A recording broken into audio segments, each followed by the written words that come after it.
I felt like, they had like, a whole lot of potential. Jay was more quiet. But I mean, I learned that Jay was being quiet because he was taking notes. He was taking notes, observing everything, taking it all in, because, sometimes you're around and you're watching to see things to do. They say empires rarely collapse with an explosion. More often, it's a whisper that brings them down. For Diddy, that whisper was caught on tape. The FBI's strategy unfolded like a scene from a thriller. They didn't just lock him in a cell with another inmate. They placed him with a carefully chosen confidant, a man who wasn't what he seemed. A spider in the web, sent to earn trust and quietly reel in the truth from one of hip-hop's most untouchable moguls. Days turned into weeks inside that concrete box. Every laugh, every story, every late-night confession mattered. The so-called friend played his part perfectly until one night, when Diddy finally believed the prison walls guarded his secrets. 3 law firms on retainer. I don't know how much money is coming in, but I know that a lot of money is going out every single month for Diddy. The brilliance of the operation is almost cruel. Imagine the betrayal when Diddy realized his new confidant wasn't a brother in captivity, but an FBI agent in disguise, recording every word. We're told he described how the order was given, who was there, what was paid. All details no outsider could ever fabricate. It wasn't the vague testimony of a rival gang member or the sensational chatter of a bitter ex. It was Diddy's own voice caught on tape, unguarded, admitting what so many had suspected for decades, that he orchestrated the downfall of Shakur. That tape, if it truly exists, isn't just evidence. It's dynamite with the power to blow apart one of the longest-running mysteries in music history. For years, conspiracy theories circled like vultures over Shakur's grave. Fans whispered about shadowy figures, about record label wars, about jealous rivals with too much money and too much to lose. Some accused Suge Knight, others pointed to West Coast gangs, and Diddy's name was always there, dancing at the edges of suspicion. Now, suddenly, it's no longer rumor, but confession. Named Diddy 77 times in court documents related to Tupac's murder. This isn't just about revenge or an old East Coast versus West Coast feud. What if the FBI isn't stopping at Shakur? We're hearing whispers that they see this confession as the first thread of a much larger tapestry, one tied to racketeering, trafficking, and the underground machinery that kept Diddy's empire running, his freak-offs, the allegations of coercion, the raided mansions stacked with thousands of bottles of oil and locked rooms of hidden tapes. What if Shakur's case is simply the key to pry open the door? Federal agents don't spend years setting traps just to solve the cold case for nostalgia. You understand? I think that they don't want, if they was in any of those freak-off tapes, if they played a part in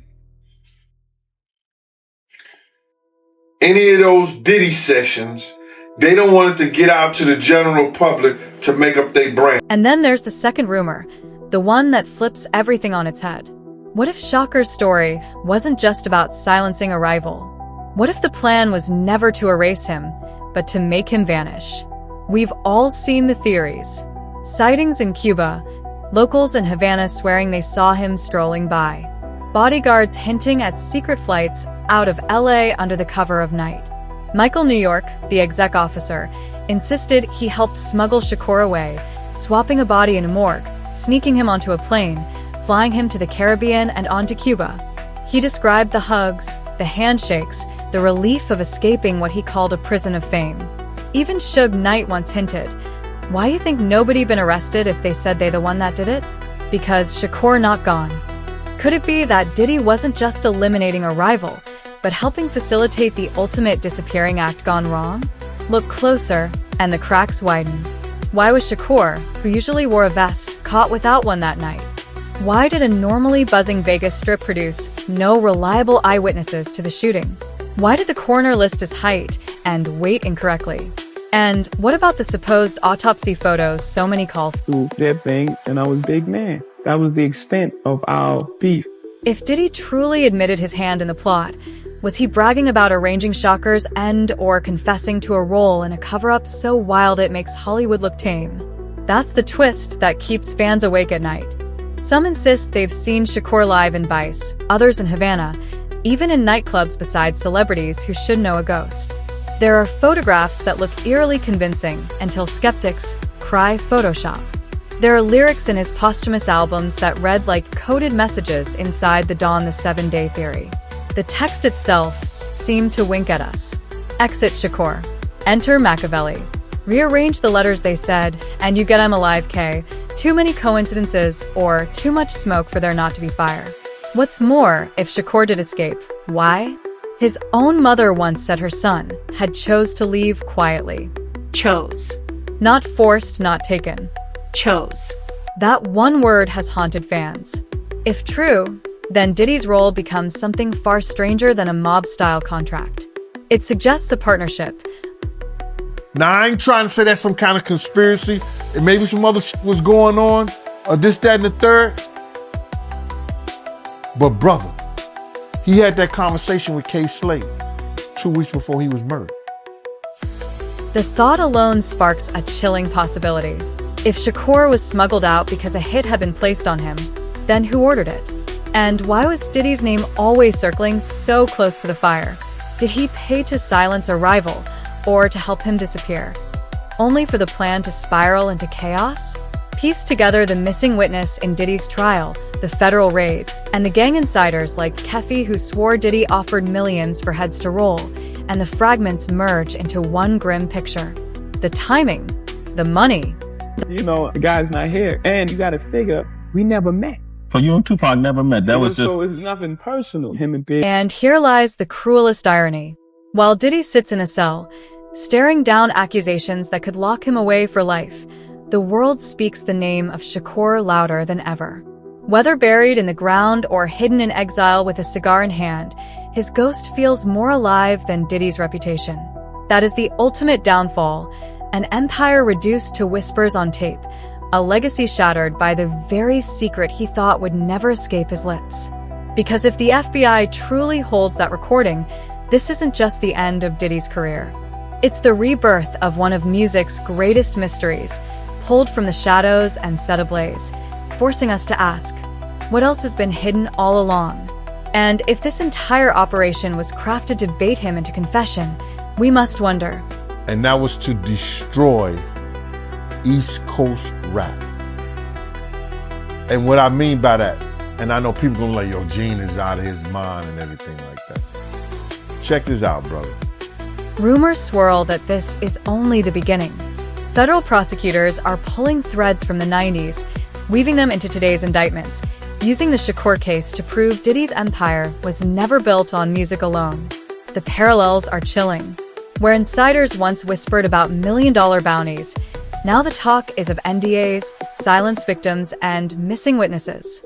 Each new accusation mirrors the past, a pattern of control and secrecy finally snapping. And the deeper we look, the harder it is to shake the thought that the truth about Shakur's fate isn't just history. It may be the key to everything unraveling around Diddy right now. The trail leads us into darker alleys of speculation. Are scared of Diddy, and they're scared like how powerful he is and the things that he could do to them? I don't think they are scared of him.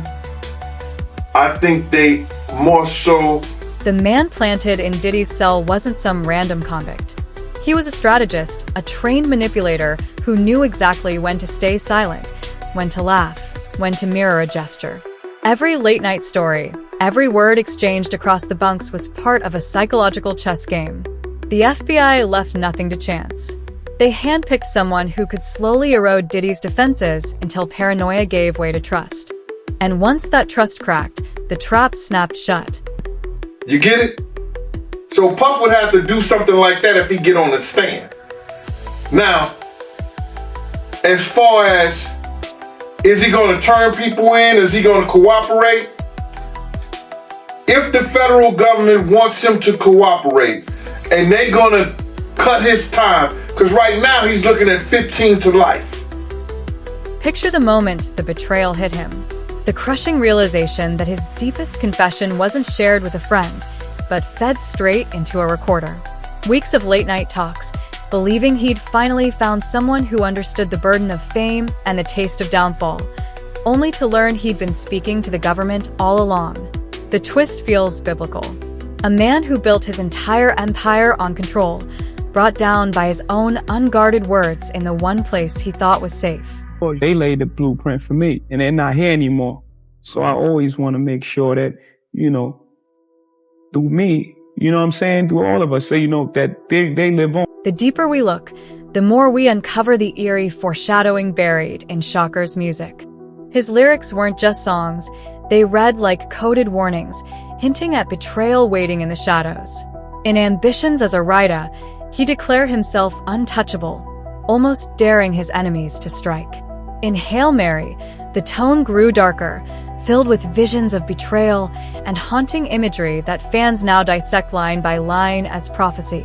Shakur admired Machiavelli, the master strategist who wrote about deception and survival. By adopting the alias Machiavelli, Shakur seemed to signal his intent to play the long game, even to fake his own downfall if necessary. Was he telling us, even then, that someone close would play the role of Judas?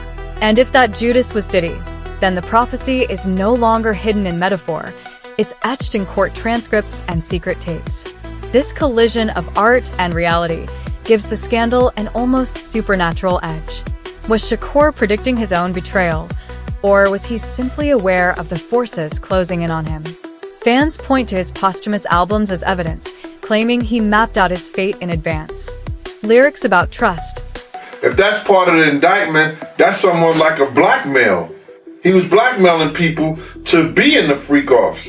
So that's federal. That could be that's a federal charge. He can't blackmail people to say, yo, listen here, you did it once and you're gonna do it again. That ain't gonna make it with the government or nobody. But the revelations don't just haunt the past, they ripple violently into the present.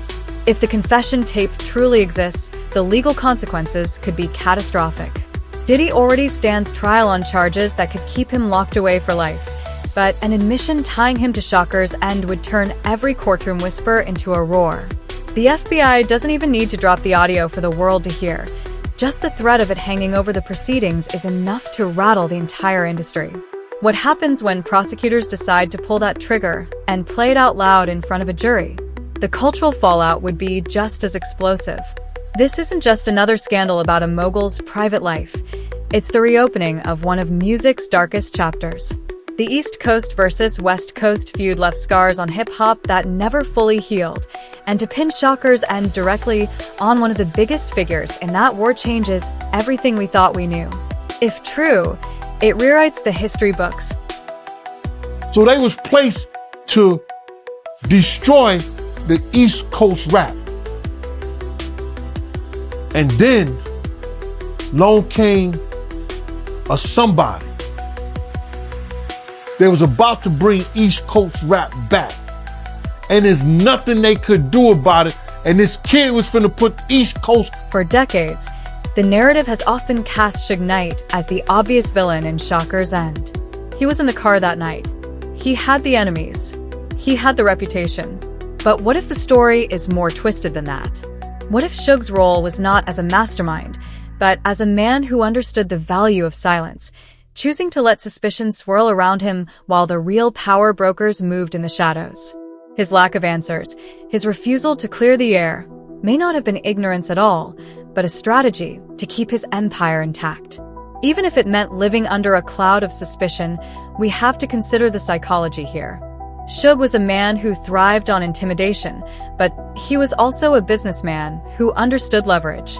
If he knew that Diddy had orchestrated the hit, silence would have been his greatest weapon. By never revealing what he saw, never breaking the code of that night, Suge could ensure that he remained indispensable to the narrative. Sean had to take responsibility for what he did as an individual. Sean is the one who pulled that gun out. Sean is the one who shot. So he has to take responsibility for that. And then comes the possibility that Suge Knight wasn't just quiet, but complicit. If both men understood that Shakur was more than a rival, that he was a threat to their financial survival and reputations, then the silence becomes something darker, almost a pact. Suge may have played the role of the wounded survivor, the man grazed by bullets in the attack, but behind that image could have been a calculation. Let the blame drift toward the streets while the true arrangement stayed hidden. This idea that Suge and Diddy might have both benefited from Shakur's absence adds a layer of psychological intrigue that makes the story even harder to untangle. And then there's the industry itself. If Diddy's words are proven real, how many others fall with him? We've already seen whispers of a network, insiders who helped orchestrate cover-ups, associates who moved money, lawyers who silenced victims with NDAs worth millions.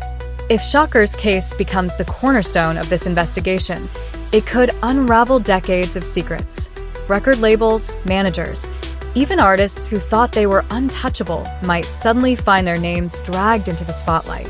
That's why some say the FBI isn't just going after one man. They're aiming to expose an entire empire. Cause him and Diddy was given that deal, we gotta keep these East Coast rappers down. Cause down south rappers, Cash Money, No Limit, Ludacris and them, they was taking little money and bringing back more money and making more money for them.